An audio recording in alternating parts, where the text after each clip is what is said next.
Okay. I think money is quite money is a difficult one, ne?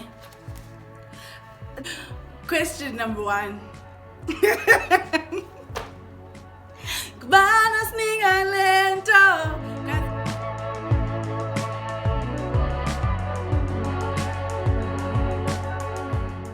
Hi guys, and welcome back to Q's channel, the home for conversations. If you're here for the first time, hello. Don't forget that subscribe button. Don't forget to like, share, comment. Absolutely love new subbies. Mwah! Thank you for joining. If you're back, hey fam, Nasmus, me and you forever in this things. I do see that in some of my videos somebody commented about for the fin, so somebody commented for the FinChat video that they wish there was more technicality or more maybe a bit more depth. So definitely note taken, and I appreciate the feedback. And somebody else had said that they wish that video was a bit longer, and I guess that's also why you'd wish it was longer. Maybe you want it to be a bit more informative. If you haven't watched that video, please do watch it. I think it gives you like some nice points around rental, and it's just like my first jab at like personal finance. Going forward I've definitely taken that feedback, and thank you so much. So if you have any feedback that you would love to give me, I would love to know. What can I do better? What can I, let me know, guys, and I'll note it. I've got you. For this video, I really asked people to ask me questions. I wish I could say, oh my gosh, I can't answer everybody's questions because I got such a wild influx of questions is ninzi. But I'm absolutely grateful for the people that have asked me questions, and I think that they're very nice questions. One thing I noticed though is that you guys like to ask me career related questions, so I'm just noting that. Denoted, got you guys. So I think no born. So let's get straight into the questions. So somebody asked me ba ungumni. So ndiyintombi yakwabhanqo, ndimabhanqo, undize wobese, umdumani, ulanga, yabo? Ndizalwa ke ngumamnwabe, Magatyeni. That's my mama, but mna ndingubhanqo. Those are just my peeps on both sides. Okay. So let's get into the other question. So career growth tips. I've heard this question before, right? And like the more I think about it, the more difficult or complex it becomes to answer, right? Because like I've only been working for a short space of time, about 2.5 years. Okay, that's not that short, but it's 2.5 years. So I can't say that I've made ginormous leaps and I've got this wealth of advice, but I do recognize that there has been some growth just with regards to myself as a professional. So I'll try to answer it the best way possible. So why I say this question is quite layered is because career growth can mean different things. Career growth could mean you're asking me about how do you grow financially, or like how do you get more money. Then I'd be able to give you a different answer. Are you talking about getting a promotion? Then I think maybe we'd get a different answer. Or are you talking about growing as an individual yourself within your career or as a professional?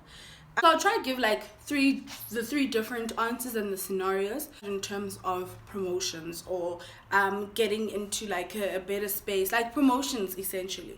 So I think one thing that I've realized or I've noticed and I've read and I've whatever is that in a career you need a promoter, right? What is a promoter? It's somebody that can uplift you or create a space for you to become recognized. For some people, it might be your manager. For other people, it might be your manager's manager. It might be it might be another manager from elsewhere or a head or whatever. But or it could even be somebody from HR or whatever. You really need somebody to promote you, because yes, we must work hard and we must showcase ourselves and we must blah blah blah, blah. But the truth is that the workspace is a space of people, right? And yes, your work can speak for itself, but only if it's given the platform to speak for itself. So that's why, for me, I think relationships are very important at work. It's really about getting that person that can see that you have potential, number one, that can acknowledge your potential and can give you like a platform to showcase your potential. So for me, I think in my past careers, in my past 3 jobs, I've had magnificent managers. Like I've had magnificent managers, and I think those are the people that have really promoted me as an individual, in the sense that they've given me platforms to showcase myself. They have also like been quite Zotina. They've been critical of me as well, to say, but hey, Kawa, maybe don't do that, maybe do that, wada. In my last job, what was very nice is I also had like, I was very close with like HR, talent management. Yeah, I was able to speak about my developmental goals, and they were also able to sort of give me hints and tips of how to grow as an individual. And yeah, so promoters are very important. It sometimes happens that you can be in an environment where you're working hard, you're being absolutely amazing, and you still don't get like that promotion, or you don't get that whatever. Sometimes it's just because you don't have enough people saying, hey, look at Banban's work, and it's not you, you're not the problem. And I think in that instance, you can always move to another space or move to another company. Well, it's not that easy, but like, it would be advisable to do that. Advisable, it's a thing you can do, really, because there in the interview, it's a chance again to like pitch yourself, and yeah, I think for me in my last job, I had a very Anzotina, people, I think that's where I learned that people are so important and that they really can uplift you. So I had the exec of our department. Oh guys, what a sweet man. At any point where he could ask me questions, because I was shy then, whatever, where he could ask me questions in a meeting, and he obviously asked me things that he knows I'll have answers to. He does that. For my manager, I think how she's done it now is, for her, she's really been present your own work, and I'll be there for moral support, and I'll be there to take on questions that you don't. So I think it's really like that. And in order to be able to sort of build, so my last manager, like it just came naturally or whatever. Like I just ask him questions, and I sort of would build that relationship, because he wasn't that person that was, he kind of like, I'll kind of get direction from you. So I started putting in like monthly or no, sorry, not monthly, weekly catch-ups for us, and there he kind of got to know me, and I asked questions like, what's the one skill you think that I need, and wada.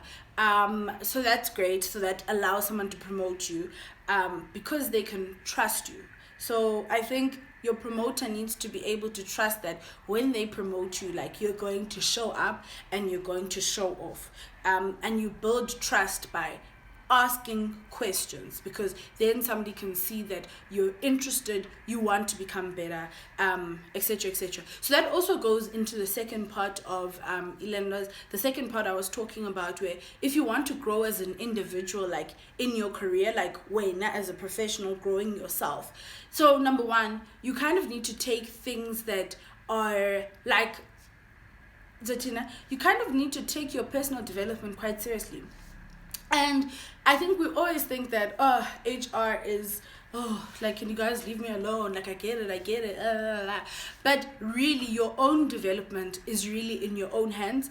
And it's always about looking, what am I missing? What can I do? What can I do better? What can I venture into? What can I focus on? What are my strengths and what are my weaknesses? So for me personally, I'm very interested in personal mastery, personal development. So one of the big things about being able to be good at understanding where your gaps are or where you can improve is understanding like where you're at right now. What are you good at? what are you not good at? What can you improve on? So personal development is, you need to understand where you are so you can start setting goals. And then you sort of create accountability partners. Sometimes it can be a colleague that's on your own level. It can be somebody that's on a level above you or whatever, where you say, this is what I want to get better at.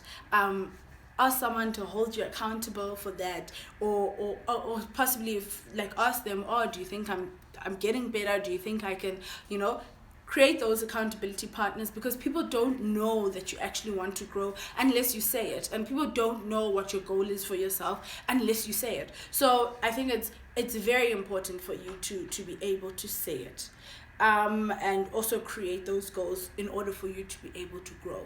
I think that you need to, number one, put in the hours. I think that's important to be able to grow, is you actually need to put in the hours. I'm not saying work until midnight, blah, blah, but if you really want to be good at something, sometimes you have to give a bit more in the beginning just in order for you to get it and get the momentum, and then when you get it, then you'll be able to do it quicker, faster, and you create more space for you to be able to learn something else. Another thing is create lists and personal goals, because when people give you work, they will say, Ina, baby girl, please do X, Y, Z. Nobody has full sight of everything that you're looking at or everything that you're doing but you. So one thing that I learned in my first job is that you need to be able to communicate the fact that, oh, I'm swamped, or the turnaround time that I can give you this by Friday, I can give you this by next week Monday, because what happens is that when you're trying to catch so many balls, because when you want to seem like, I've got it, I told you, please do this, please, no, yeah, you're going to end up dropping some of the balls. So it's very important for you to know, what do you have planned, what's in your list, what can you do, what can't you do, and then communicating that and learning to be stern with the next person. It's not always easy, I think, especially in the beginning when you're trying to impress, but at least you can say to so-and-so, oh, I've just got X, Y, Z to do, and then I can put it in here. It's managing the expectation on the other side, because the person is also a human being. And the one thing that I did mention, ask questions. If you are not understanding the requirement, or there's a gap that you're realizing in the requirement or your understanding, please ask the question. Am I doing this right? Is this what you expected? What do you think that the finished product would look like? In what format? What were you thinking? Just when somebody asks you to do something, understand what their expectation is of you. It doesn't make you seem stupid. It makes people trust you more. I think that's one of the best advices that I've gotten. I'd gotten it, I think, in my first year of working. So when you ask someone, yes, I think it was in one of the trainings, when you ask someone, it shows that you're thinking and you're interested, and also that you want to actually deliver what they've asked you for. So when you ask, it builds trust, man. It's similar to when you give someone something and they come back with it and it's wrong. You know that, oh, tis all the time uzofika ne finished product that's wrong. It saves you time, number one, because it means that you don't have to constantly go back and make changes, and ask as you go. So it's not you have to get the full brief, present it all. I think that's what's different about working and varsity and high school and whatever, is that you get given an assignment, right?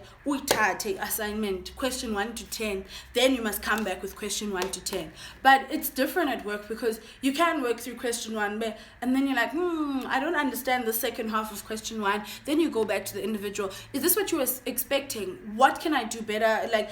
Get their feel, question, but don't ask, obviously. Well, you can ask for every single thing, but also understand time constraints and things like that. Read it through, what you don't understand, ask, and then I think one thing you learn at a grad level is the whole thing of dry runs, and you're like, oh, Zandiga dry run, oh no, why do I constantly have to present to this individual? Why do I have to present with my peers or whatever?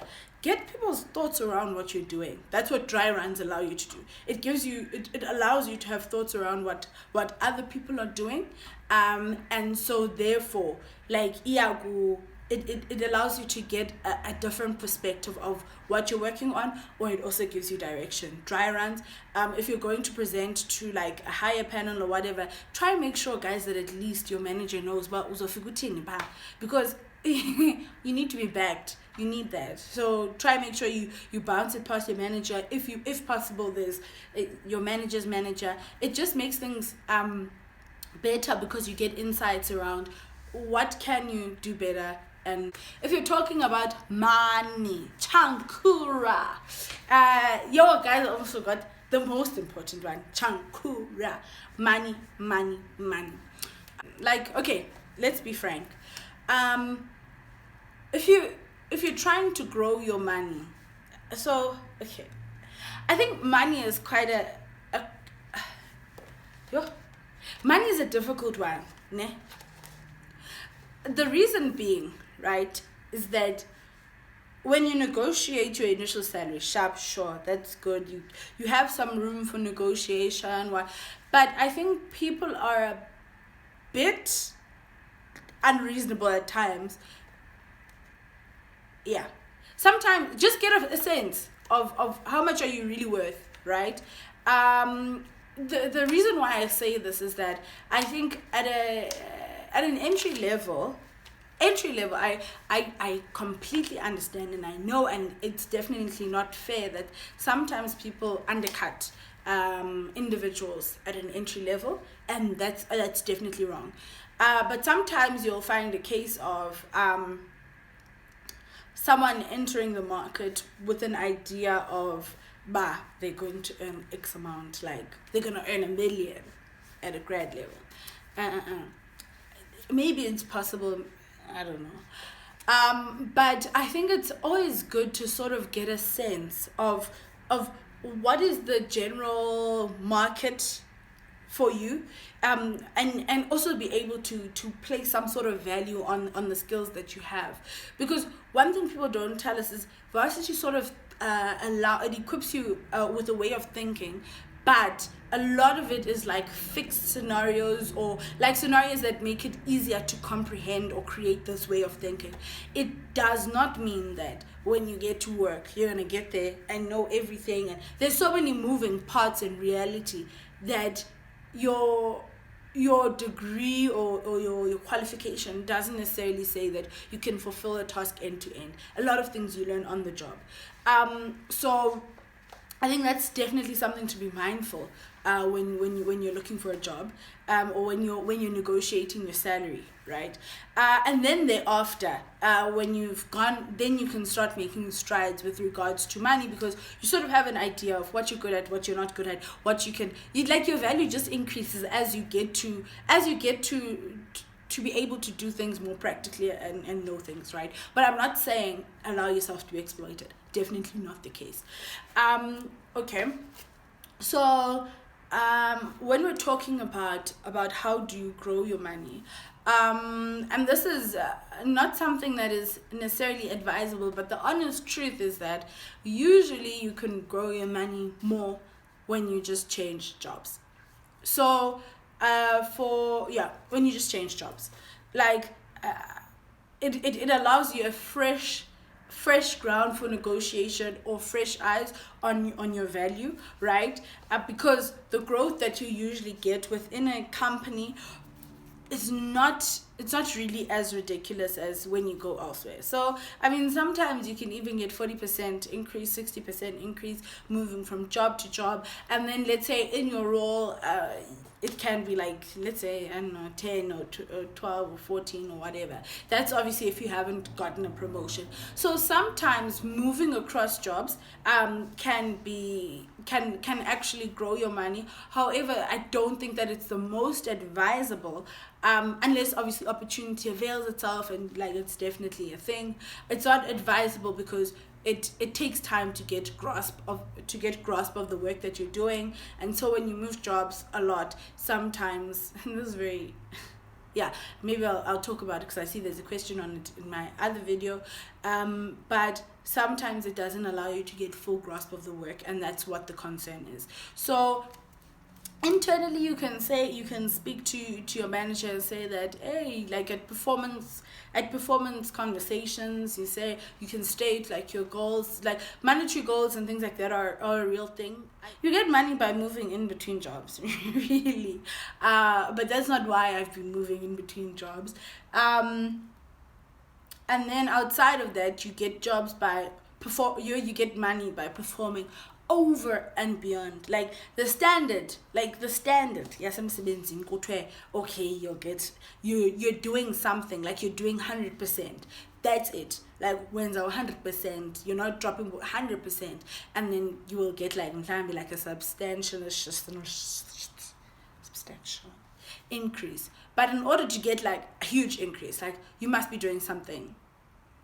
Like kuthiwa wena unikwa 1 + 1, yay wena uthi derivative of ntontoni wase ntontoni wase, and then you times it by, like you have to. I think the expectation from work is that you're doing 100%, but then when you go over and beyond, I think that allows you to obviously negotiate for more, and over and above that, it also allows for whoever's your promoter, back to this point, to justify why you would need an increase or why you would need a new job title, like a promotion or whatever. But it is very much a thing of, you have to be growing in your career to make something, like to make significantly more.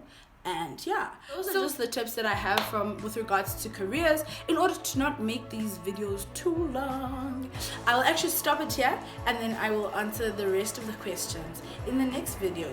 I hope you guys enjoyed this video, and please do share your tips, your career growth tips. Possibly like comment below with something that has worked for you in the career space and you think that everybody needs to know. And I hope you guys enjoyed this video, and I'm looking forward to answering the rest of your questions.